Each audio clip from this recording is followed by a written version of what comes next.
Hi everybody. I would imagine my first video has left a lot of people in shock, no doubt. And I'm trying to put a point out there of why I think the RCMP have picked on me in particularly. They beat up 3 little girls that come to my house, underage girls, yet Canada sits idle. I spent 4 days collecting email addresses to every single newspaper in Canada. What a joke that was. I sent them individual emails and then mass emails, and I've done this for weeks and then months. Do you know I never got one reply? I've included my friends' emails in that to make sure the emails were actually getting out there, and they were. Every single time. Yet not one newspaper in Canada would reply to a story of the same cop beating the shit, and I mean beating the shit out of 3 little girls. They beat them so bad. Now that's the girls that come and take care of me. Obviously sending me a message. They beat them black and blue. There was no charges. They were locked up overnight with no clothes on. And I'm talking black and blue. The hospital wouldn't even look at them. The hospital in Port Hardy in particular only deals with government friends and families. I have 2 criminal charges. I have 2 outstanding warrants on top of those charges now because I didn't show up in court apparently. I was so sick I guess I missed court. And now I have 2 criminal charges, and I also have... Now that's for breaking a door at social services. On the coldest, windiest, wettest day of the year, I was forced to go down in my electric wheelchair, which is not waterproof, and the door got broken with the front of my wheelchair.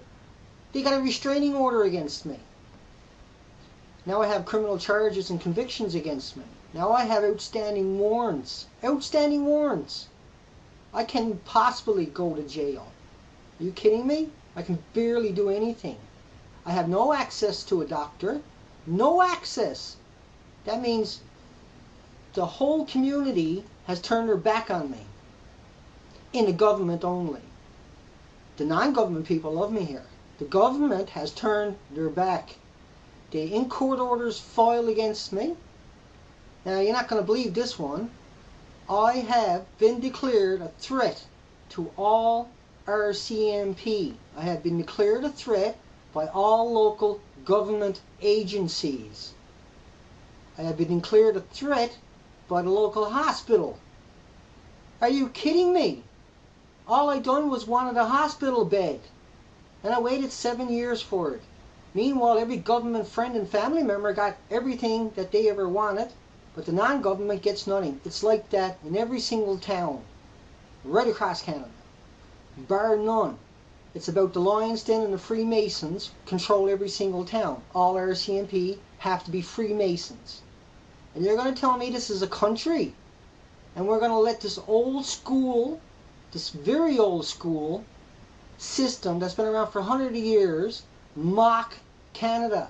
Canada, you're a joke. You sit back and you eat your popcorn and you watch your Canadian government censored TV channels. If not one newspaper in Canada is going to run the story of 3 underage teenage girls who were brutalized, thrown in a jail cell naked, some of them can't even remember what happened to them, and every part of their body was covered in bruises and scratches. How the hell can you justify that? And you're going to tell me that the cops never even got yelled at. They should have been thrown in jail. And instead, they're out there destroying every non-government kid in another town. And this goes on and on and on. The hospitals back up the cops. Anybody goes to the hospital with police abuse complaints, they don't get to see a doctor. You're going to tell me that's a coincidence? They have barbecues together. The nurses and the cops are the best of friends. The teachers, the schools are the same way. They only abuse non-government kids. You're going to tell me that this can't change or doesn't have to change? You're wrong. This is part 2. Let me tell you something. This is nothing. Part 3 is going to be a smack in the mouth, okay? Make no mistake about it. If my site gets taken down, and I've been threatened now to have my site taken down if I don't take my video down, my last video, number 1. If my site is taken down, I will flood YouTube. Canada media will not run one story. All they do is cover up. They take the police spokesman's story, throw it out there. The victim stories never get heard. The time is now. We are going to have to change. What they're doing to me is only a reflection of what they got away with for generations. To be a cop, you have to come from a government or a police family, a political family. In order to work for CSIS in Canada, you have to come from a prestigious family. How come? Because that's the old family tree, okay? They all got to hide each other's family's crimes. So keep it in the family. Okay, part 3 is coming in about 24 hours. Part 3 is not going to be any fun for anybody to watch, but don't be stupid. Watch the video. I got no reason to lie. I got nothing to gain, okay? All I got to do is tell you the truth and let you make up your own minds. Prove me I'm wrong. I can prove I'm right. You try proving me I'm wrong. I'm not going away. There's an 11-year-old rape victim who was raped by Chief Justice, Supreme Court Justice Alex Hickman. Nobody in Canada cares.